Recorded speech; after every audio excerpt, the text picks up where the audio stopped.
നിങ്ങളിപ്പോൾ വിചാരിക്കുന്നത് ഇറാൻ തകർക്കപ്പെടുന്നല്ല, ഒരിക്കലുമല്ല. ഇറാൻ തകരും. പക്ഷേ ഇറാൻ തകർന്നാൽ ബാക്കിയുള്ളതൊക്കെ തകരും. അറബ് രാജാവ് ഈ ഇപ്പോൾ തുടങ്ങിയ യുദ്ധം ഇത് നിലനിൽക്കാതിരിക്കട്ടെ എന്ന് പ്രാർത്ഥിച്ചോളി. നിലനിന്നാൽ അറബ് ലോകം മുഴുവനും തകരാതെ ഈ പ്രശ്നം അവസാനിക്കൂല. അറബ് ലോകം മുഴുവനും തകരും. അരക്ഷിതാവസ്ഥ അറബ് ലോകത്ത് പ്രത്യക്ഷപ്പെടും. അത് എന്ന് വരുമെന്നുള്ള ബേജാറിലാണ്. മഹദി വരണമെങ്കിൽ നിന്റെ അധികാര തമ്പുരാക്കന്മാർ തകരണം, അല്ലാതെ മഹദി വരൂല. എല്ലാവർക്കും ഇതൊക്കെ നിലനിർത്തിക്കൊണ്ട് മഹദി വരണം, നടക്കൂല. കോഴിമുട്ടയുടെ തോട് പൊട്ടാതെ കുട്ടിയെ കിട്ടണം എന്ന് പറയും പോലെ ആയിരിക്കും എന്ത് ഈ അധികാര ബിംബങ്ങളൊക്കെ നിലനിർത്തി തന്നെയും മഹദി വരണം. നമ്മൾക്ക് മഹത്തായ സൗദി സർക്കാർ നിലനിന്നുകൊണ്ട് മഹദി വരണം, നടക്കൂല. ലാ യഖ്റുജുൽ മഹ്ദിയു ഹത്താ യസൂല മുൽക്കുൽ അറബ് എന്ന് മുസ്തഫ നബി പറഞ്ഞിട്ടുണ്ട്. അറബ് രാജാക്കന്മാരുടെ രാജാധികാരങ്ങൾ തകർന്ന് തരിപ്പണമാകാതെ ഒരിക്കലും മഹദി പുറത്തു വരികയില്ല പുണ്യ റസൂൽ പറഞ്ഞിട്ടുണ്ട്. കോഴിക്കുട്ടിയെ കിട്ടണമെങ്കിൽ എന്ത് ചെയ്യണം? ഏറ്റവും ചുരുങ്ങിയത് കോഴിമുട്ട പൊട്ടണം. കോഴിമുട്ട പൊട്ടാതെ കോഴിക്കുട്ടിയെ കിട്ടാനുള്ള വഴി PC സർക്കാരിനെ പോലത്തെ മജീഷ്യന്മാർക്ക് അറിയായിരിക്കും, എനിക്കറിയില്ല.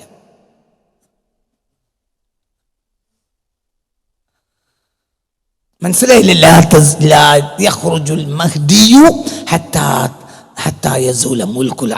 അറബ് രാജാധികാരങ്ങൾ തകർന്ന തരിപ്പണമാകാതെ മഹദി പുറത്തു വരികയില്ല, അത് തകരുകയും ചെയ്യും. നിങ്ങളിപ്പോൾ വിചാരിക്കുന്നത് ഇറാൻ തകർക്കപ്പെടുന്നല്ല, ഒരിക്കലുമല്ല. ഇറാൻ തകരും. പക്ഷേ ഇറാൻ തകർന്നാൽ ബാക്കിയുള്ളതൊക്കെ തകരും.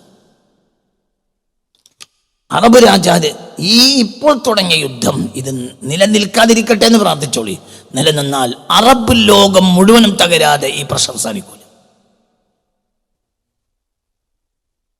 അറബ് ലോകം മുഴുവനും തകരും. അരക്ഷിതാവസ്ഥ അറബ് ലോകത്ത് പ്രത്യക്ഷപ്പെടും. ആ അരക്ഷിതാവസ്ഥയിലെ മഹദി വരും. അത് എത്ര വർഷം കൊണ്ട് നടക്കണം എന്ന് എനിക്കറിയില്ല. എനിക്ക് ഇത്ര കൊല്ലം കൊണ്ട് നടക്കണം എന്ന ആവശ്യവും ഇല്ല. എന്നെ സംബന്ധിച്ചിടത്തോളം എത്ര കൊല്ലം കൊണ്ട് മഹദി വരണമെന്ന് എനിക്കില്ല. ഇപ്പോൾ മഹദി വരരുതേന്ന് എനിക്കുണ്ട്, വരൂല്ല എന്ന് എനിക്ക് ഉറപ്പുണ്ട്. ഒരിക്കലും അടുത്തൊന്നും മഹദി വരൂല. മഹദി വരണമെങ്കിൽ അറബ് ഇംപീരിയലിസം തകരണം, അല്ല വരൂല. എന്നിട്ട് രക്ഷകനില്ലാതെ അറബ് ലോകം ഉഴലണം. ഒരു നേരത്തെ അന്നത്തിന് അറബ് ലോകം കെഞ്ചണം. അത് അടുത്തൊന്നും സംഭവിക്കൂല, അല്ലാതെ മഹദി വരൂല. ഒരു നേരത്തെ അന്നം. അങ്ങനെയാണ്. കോടാനക്കോടി സ്വർണ്ണഖനികൾ സ്വന്തമാക്കുന്നതിനേക്കാൾ ഒരു അറബിക്ക് ആഗ്രഹം ഒരു റൊട്ടി കഷ്ണം കിട്ടലായിരിക്കും. അപ്പോഴേ മഹദി വരും. ഒരു സൗദിക്ക്, ഒരു UAE-ക്കാരന്, ഒരു അറബിക്ക് ഒരു കഷ്ണം റൊട്ടിയായിരിക്കും എന്ത് സ്വർണ്ണമലകൾ കിട്ടുന്നതിനേക്കാൾ ഇഷ്ടം. അങ്ങനത്തെ ഒരു കാലത്ത് മഹദി വരിക. അത്രയും എക്കണോമിക്കലി അവർ തകർന്നു. രാജാവാകാൻ ഒരാൾ കിട്ടൂല. അപ്പോഴാണ് വലിച്ചു കൊണ്ടുവരിക ജനം ഒരാളെ, അയാളാണ് മഹദി. ഇന്നിപ്പോൾ ആളുകൾ അടികൂടുക രാജാവാകാൻ. രാജാവാകാൻ കൊതിച്ചിട്ട് ജയിലിൽ കിടക്കുന്ന ഒരുപാട് അറബ് നേതാക്കന്മാർ എനിക്കറിയാം. അവർ രാജാവാകാൻ കൊതിച്ചു എന്നതുകൊണ്ട് അവർ അധികാര കസേര കൊതിച്ചപ്പോൾ അവർ അതിൻ്റെ പേരിൽ തന്നെ അവർ ഇരുമ്പൊഴിക്കളിൽ ഉള്ളിലായി. ഇനിയൊരു കാലം വരും, അക്കാലത്ത് രാജാവാകാൻ ഒരാൾ കിട്ടൂല അറബ് ലോകത്ത്. അപ്പോൾ ഒരാളെ വലിച്ചിട്ട് കൊണ്ടുവരും ജനം. അയാളാകട്ടെ കാര്യം നിർബന്ധിതൻ, നിങ്ങൾ രാജാവാകണം എന്നറിയും. ഒരിക്കലല്ല എന്നറിയും, നിർബന്ധിക്കും. അങ്ങനെ പരിശുദ്ധ കഅബാലയത്തിൻ്റെ മുറ്റത്ത് വെച്ച് അയാളുടെ കയ്യിലേക്ക് ജനങ്ങൾ വീഴും. അയാളാണ് മഹദി. അതൊക്കെ സത്യമാണ്. അതെങ്ങനെ ഇപ്പോൾ വരിക? നിങ്ങളെ കണക്ക് എന്ത് കണക്കങ്ങളീ പറയുന്നത്? അപ്പൊ ഇവിടെ എന്താ ഞാൻ ഇതൊക്കെ ഇവിടെ പറയാനുള്ള കാരണം എന്ന് പറയാം, പാണ്ഡിത്യം, അറിവ് നിന്നാണ്, ആ അറിവിൽ നിന്നാണ് ഈ കവിതകൾ വരുന്നത്. ഇത് മാറൂല. അറിവ് എന്നാൽ ധാരണയല്ല. നമ്മൾ ഇന്ന് ധാരണകളെ അറിവാണെന്ന് പറയാണ്. ശാസ്ത്രം, ഭൗതിക ശാസ്ത്രം ഒരിക്കലും അറിവല്ല. എന്തുകൊണ്ട്? അത് സാഹചര്യത്തിനനുസരിച്ചും കണ്ടെത്തലിനനുസരിച്ചും മാറ്റത്തിന് വിധേയമായിക്കൊണ്ടത് ധാരണകളാണ്. ഭൗതിക ശാസ്ത്രം ധാരണകളാണ്. അറിവ് എന്നാൽ പറഞ്ഞോളി, കേട്ടോളി, അറിവിന്റെ അർത്ഥം ഞാൻ പറഞ്ഞ ഡെഫിനിഷൻ. അറിവ് എന്നാൽ അൽ ഇഅ്തിഖാദുൽ ജാസിമുല്ലദി ലാ യഖ്ബലു തഗയ്യുറ, ഒരിക്കലും മാറ്റത്തിന് വിധേയമാകാത്ത ശരിയായ കൃത്യമായ ഉറപ്പിനാണ്, ഉറപ്പായ വിശ്വാസത്തിനാണ് അറിവ് എന്ന് പറയും.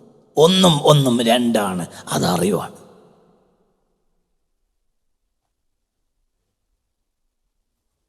മാറൂല, ഒരിക്കലും മാറൂല.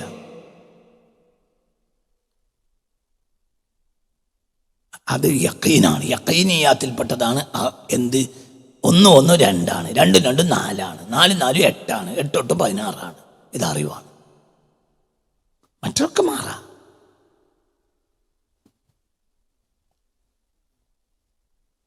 വളരെ കൃത്യമാണ്. അത് കൂടുതൽ സംസാരിക്കേണ്ട ആവശ്യമില്ല. ഏറ്റവും പുസ്തകം കുറക്കാവുന്ന സാധനം മാത്സാണ്. പക്ഷെ ഇന്നിപ്പോൾ മാത്സിനെയും കൂട്ടി വേറുള്ളതൊക്കെ മാത്സിലേക്ക് തിരികെ കയറ്റി. മാത്സിലേക്ക് പലതിനെ തിരികെ കയറ്റിയിട്ട് മാത്സിൻ്റെ ശുദ്ധത നഷ്ടപ്പെടുത്തി. മാത്സ് എന്ന് പറഞ്ഞാൽ വളരെ കൃത്യമാണ്. അതിന് ഏറ്റവും കുറഞ്ഞ പുസ്തകവും മതി, ഏറ്റവും കുറഞ്ഞ പുസ്തകം മതി മാത്സിന്. കാരണം എന്തുകൊണ്ട്? യഖീനിയാത്താണ്. യഖീനിയാത്ത് എപ്പോഴും കുറവായിരിക്കും. പിന്നെ അതിലേക്ക് റന്നിയത്തിനെ കടത്തി കൂട്ടി കിട്ടും. പക്ഷെ അടിസ്ഥാനം മാത്സ് എന്ന് പറഞ്ഞാൽ സത്യമാണ്, ഒരിക്കലും മാറൂല. അത് ഇൽമുമാണ്. ഒന്നും ഒന്നും രണ്ടാണ്, അത് ഇൽമാണ്, അറിവാണ്. അതേസമയത്ത് സർ ഐസക് ന്യൂട്ടൻ പറഞ്ഞിടത്ത് എത്ര വട്ടം നമ്മൾ ശാസ്ത്രം മാറ്റി മാറ്റി പറഞ്ഞു. അതിനെ അറിവാണെന്ന് മനസ്സിലാക്കിയ ശാസ്ത്രകാരനെ വെച്ചിട്ടുള്ളൂ, ന്യൂട്ടന് പോലും വെച്ചിട്ടില്ല, തിരിഞ്ഞിട്ടില്ല. അപ്പൊ ഇതാ സഹൽ ഹദീസു ഫഹുവ മദ്ഹബി, ഇമാം ശാഫിഈ പറഞ്ഞിട്ടുണ്ട്. ഞാൻ ഈ പറയുന്ന തീരുമാനത്തിനെതിരെ നിങ്ങൾക്ക് ഹദീസ്, ശരിയായ ഹദീസുകൾ വേറെ കിട്ടിയാൽ അവിടെയായിരിക്കും എൻ്റെ മദ്ഹബ് ഉണ്ടാവുക, ഞാൻ മരിച്ചു പോയാലും. കാരണം ഞാൻ ആരാണ്? ഞാൻ മനുഷ്യനാണ്. ഇങ്ങനെയൊന്നും നിങ്ങൾ പറയണ്ട, അത് കൃത്യമാണ്. ചില ആളുകളെ അർത്ഥം വെച്ചു ഇനി അതിനേക്കാൾ വലിയ ഹദീസ് കിട്ടാനില്ല എന്നാണ് ഇമാം ഷാഫി പറഞ്ഞതിന് അർത്ഥം. അങ്ങനെ നിങ്ങൾ പറയണ്ട. അറിവ് മുഴുവനും കൂടി ഷാഫിക്ക് കിട്ടിയെന്ന വാദം ശരിയല്ല. അറിവുകളിൽ ഏറ്റവും വലിയ അറിവ് നാം മനസ്സിലാക്കിയെടുത്തോളം ഇമാം ഷാഫിക്ക് കിട്ടി. ഓക്കെ, ഇനി അതിൻ്റെ അപ്പുറത്തും ഒരു അറിവ് വന്നേക്കാം. നമ്മൾ എപ്പോഴും എന്തിനും നമ്മളിൽ അതിശയോക്തി കലർത്തും. അതാണ് നമ്മളെല്ലാ കാര്യത്തിലുള്ളത്. ഫീ കുല്ലി ഖൗലിൻ മഖ്ബൂലുൻ വ മർദൂദുൻ, ആര് പറഞ്ഞതിലും ശരിയായതും സ്വീകരിക്കപ്പെടേണ്ടതും തള്ളപ്പെടേണ്ടതും ഉണ്ടാകും. ഇല്ലാ ഖൗലു സ്വാഹിബി ഹാദൽ ഖബർ, ഈ ഖബറിന്റെ ഉള്ളിൽ കിടക്കുന്ന ആൾ, അങ്ങനെ രണ്ട് കാര്യമില്ല. ഇത് ഇമാം മാലിക്കിന്റെ വാക്ക. മനസ്സിലായില്ല എന്താ പറഞ്ഞത്? ഫീ കുല്ലി ഖൗലിൻ മഖ്ബൂലുൻ വ മർദൂദുൻ, ആര് പറഞ്ഞാലും സ്വീകരിക്കപ്പെടേണ്ടതും തള്ളപ്പെടേണ്ടതും ഉണ്ടാവും. ഇല്ലാ ഖൗലു സ്വാഹിബി ഹാദൽ ഖബരി, ഈ ഖബറിൽ കിടക്കുന്ന ആളുടെ വാക്കിൽ മാത്രം അങ്ങനെയില്ല. സ്വീകരിക്കപ്പെടേണ്ടതേ ഉള്ളൂ, തള്ളപ്പെടേണ്ടത് ഇല്ല. എവിടെ വെച്ചത് പറഞ്ഞത്? എൻ്റെ ഖബരി ഷരീഫിൽ മുസ്തഫ, പുണ്യ റസൂലുള്ളാഹിയുടെ ഖബർ ഷരീഫിന്റെ തൊട്ടടുത്ത് വെച്ച് ഇമാം മാലിക് ഇബ്നു അനസ് റളിയല്ലാഹു അൻഹു പറഞ്ഞ വാക്കാണ്. അതൊക്കെ അങ്ങനെ തന്നെ മനസ്സിലാക്കിയാൽ മതി. ഇപ്പം എന്നതുപോലെ അറിവിന് മാറ്റില്ല, അറിവിന് മാറ്റില്ല. ഞാനിത് പറയാനുള്ള കാരണം എന്താ? ഈ കവിയും മറ്റ് കവികളും തമ്മിൽ, കവി വളരെ മുന്നോട്ട് പോയ കവിയാണ്. അപ്പം ആ വാക്കുകൾക്ക് തന്നെ വലിയ ചില വാക്കുകൾ നമുക്ക് ഉൾക്കൊള്ളാൻ കഴിയൂല. എന്തുകൊണ്ട്? നമ്മുടെ അറിവും ധാരണയും അവിടേക്ക് എത്തിയിട്ടില്ല, എത്തുന്ന പോലും എനിക്ക് തോന്നുന്നില്ല. ഈ ഇത് അറിവാണ്, വല്ലാത്ത ഉൾജ്ഞാനം കിട്ടിയ കവിയാണിത്.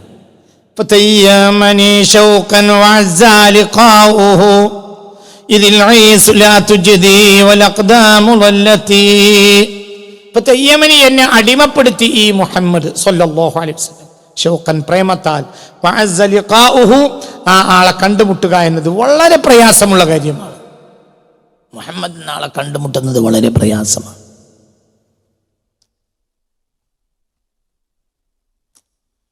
നബിയെ കണ്ടുമുട്ടാൻ വല്ലാത്ത പ്രയാസം. നബിയെ കണ്ടുമുട്ടുക എന്നത് വളരെ വലിയ പ്രയാസമായ കാര്യം. അത് കാണേണ്ടത് പോലെ കാണണം. അത് ഈ കണ്ടുമുട്ടാൽ നിങ്ങളെ സ്വപ്നതുമല്ല. സ്വപ്നം ഏത് ജാലിലും കിട്ടും. വാതിൽ തുറക്കും നീ കാലമേ കണ്ടോട്ടെ സ്നേഹസ്വരൂപനെ. അങ്ങനെ ഒരു വാക്കുണ്ട്, ഒരു പാട്ടുണ്ട്, യൂസുഫ് അലി കേച്ചി. ചർച്ചിന്റെ ആൾത്താരിയിലൊക്കെ പലപ്പോഴും അത് പാടാറുണ്ട്. വാതിൽ തുറക്കു നീ കാലമേ കണ്ടോട്ടെ സ്നേഹസ്വരൂപനെ. ഇത് യൂസുഫ് അലി 25-30 കൊല്ലം മുമ്പ് എഴുതിയ പാട്ടാണ്. യൂസുഫ് അലി മരിച്ചല്ലോ അല്ലേ? കേച്ചേരി മരിച്ചു. നല്ല കവിയായിരുന്നു. വാതിൽ തുറക്കുമേ നീ കാലമേ. അതൊരു സ്നേഹത്തിൻ്റെ പട്ടുനൂലും അതിലുണ്ട്. എന്തുകൊണ്ടെന്നറിയാം, ഏറ്റവും കൂടുതൽ മലയാളത്തിലെ ചർച്ചിൻ്റെ ആൾത്തരകളിൽ മുഴങ്ങിക്കേട്ട പാട്ട് ഒരു മുസ്ലിം എഴുതിയ പാട്ടാണ്. പടച്ചവൻ്റെ നിയോഗങ്ങളാണ് അതൊക്കെ. ഭയങ്കര ഗുരുവായൂർ നടയിൽ ഏറ്റവും കൂടുതൽ അന്ന് ഗുരുവായൂർ നടയെ പരിചയപ്പെടുത്തിയ ഏറ്റവും വലിയ ഒരു ക്രിസ്ത്യാനി പാടിയ പാട്ടാണ് യേശുദാസ്. ചരിത്രത്തിൻ്റെ നിയോഗങ്ങളാണ്, മനുഷ്യൻ്റെ അതിലില്ലാത്ത ബന്ധങ്ങളുമാണ്. അങ്ങനെ ഒരുപാട് നന്മണ്ട് തിരിച്ചു വരും. അപ്പോൾ ഈ പറയുന്നത് വാതിൽ തുറക്കുന്നു ഈ കാലമേ കണ്ടോട്ടെ സ്നേഹസ്വരൂപനെ എന്ന് പറയുന്നത് യേശുവിനെ പറ്റിയാണ്. അതായത് വാതിൽ തുറന്ന് പുറകോട്ട് പോവുകയാണ് കവി. അപ്പൊ കവിക്ക് എത്ര വാതിൽ തുറക്കണം? മിനിറ്റുകൾ തുറക്കുകയാണെങ്കിൽ എത്ര വാതിൽ എന്ന് പറയാൻ പറ്റൂല.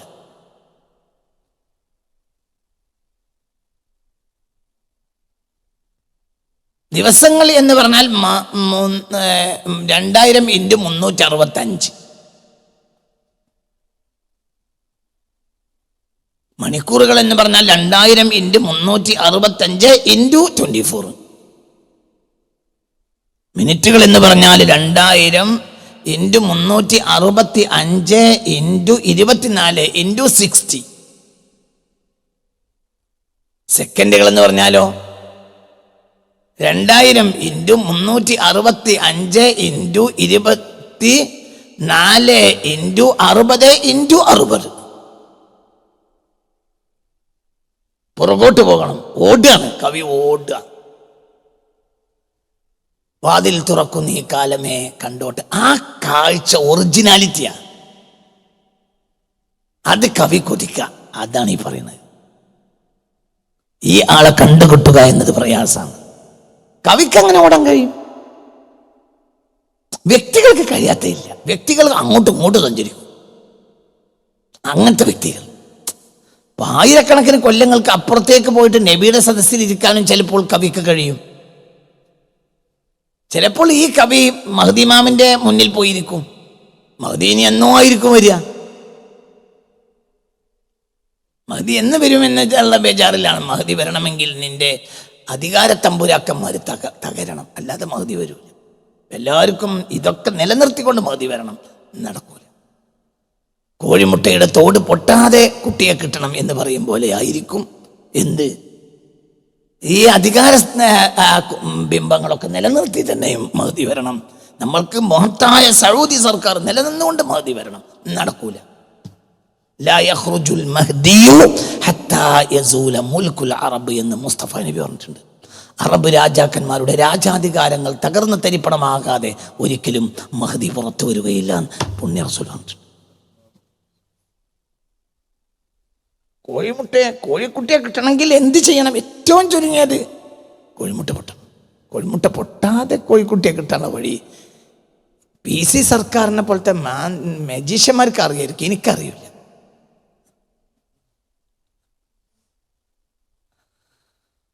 മനസ്സിലായില്ല?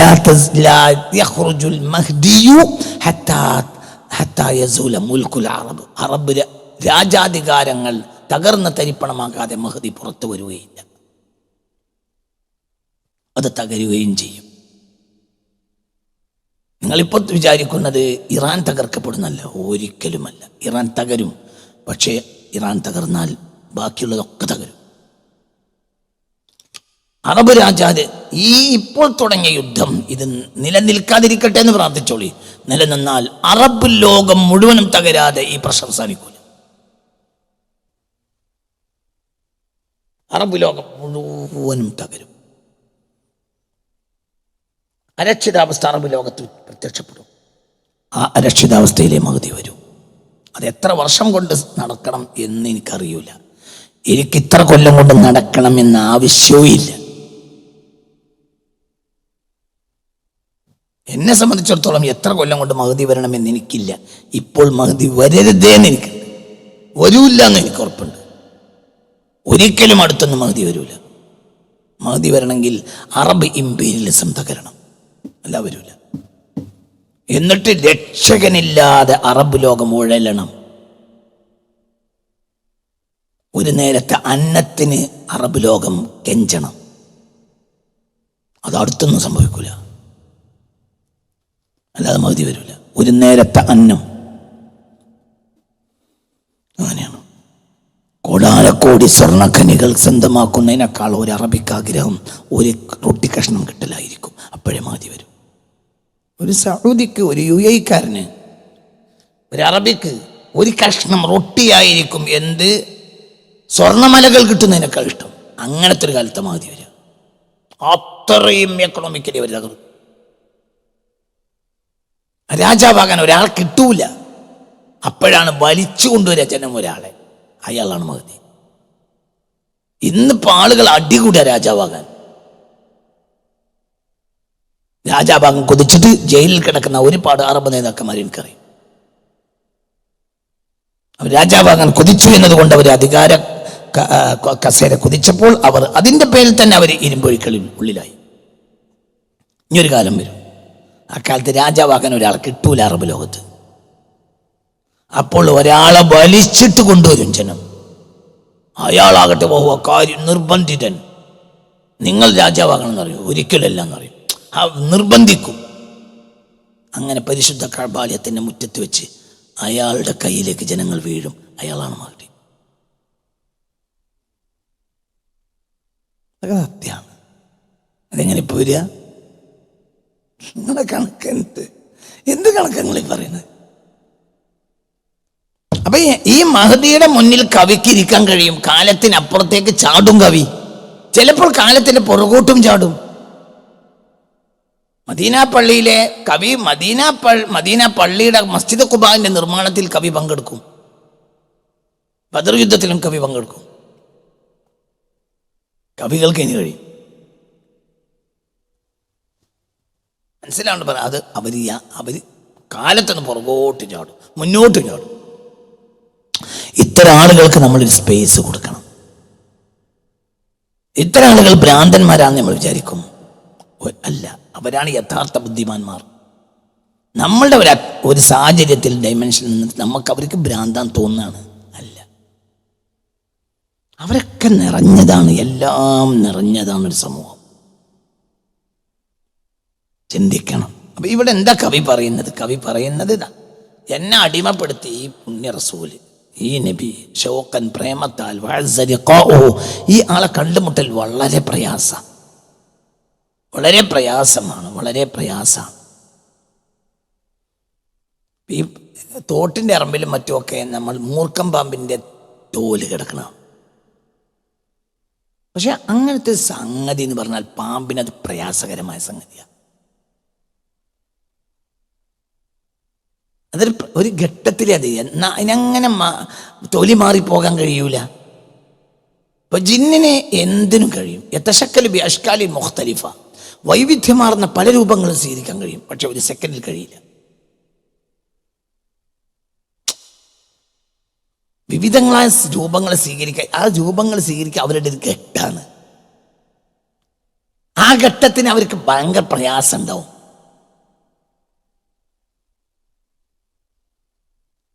അത് ഞങ്ങൾ വിചാരിക്കും പോലെ നടക്കുന്ന കാര്യമല്ല അത്. അപ്പൊ അതിന് ആ ഘട്ടത്തിലേക്ക് അവർക്ക് എത്തണം ഭയങ്കര പ്രയാസമാണ്. ഇയാളെ കണ്ടുമുട്ടൽ എനിക്ക് വലിയ പ്രയാസമാണ്. നമ്മൾക്ക് നബിയെ കണ്ടുമുട്ടൽ പ്രയാസമല്ല. ഇപ്പൊ ഇന്നലെ മിനിഞ്ഞാന്ന് വെള്ളിയാഴ്ച ഒരു സ്ത്രീ എന്നോട് വന്ന്, വെള്ളിയാഴ്ച ഈ കഴിഞ്ഞ വെള്ളിയാഴ്ച ദാറുൽ ഖുർആനിൽ വന്ന ഒരു സ്ത്രീ, ഒരു വൃദ്ധയായ സ്ത്രീ എന്നോട് ആവശ്യപ്പെട്ടു, നബിയെ സ്വപ്നം കണ്ടിട്ടില്ല, നബിയെ സ്വപ്നം കാണാൻ വേണ്ടി ദുആ ചെയ്യണം. ഞാൻ അവരോട് പറഞ്ഞു, എനിക്കതിന് ദ്വാ ചെയ്യണോ ചെയ്യണ്ടേന്ന് അറിയില്ല. ഞാൻ നിങ്ങൾക്ക് അതിന് വാക്ക് തരൂല. ഞാൻ എൻ്റെ കാര്യത്തിൽ തന്നെ വാക്ക് തരില്ല. എനിക്ക് നബിയെ കാണണമെന്നേ ഉള്ളൂ, നബിയെ സ്വപ്നം കാണണമെന്നില്ല. അത് മരിക്കുമ്പോൾ കണ്ടാലും മതി. ഇപ്പോൾ ഞാൻ നബിയെ സ്വപ്നം കണ്ടിട്ട് ഏറ്റവും ചുരുങ്ങിയത് ഞാൻ എൻ്റെ ഭാര്യയോട് പറയും, അവൾ വേറെ ആളോട് പറയും, പിന്നെ 10 ആളോട് പറയും, പിന്നെ എല്ലാവരും പറയും ഉസ്താദ് നബിയെ സ്വപ്നം കണ്ട ആളാണ്. അതോടുകൂടെ എൻ്റെ എല്ലാ അമലും കൂടി പൊളിഞ്ഞു.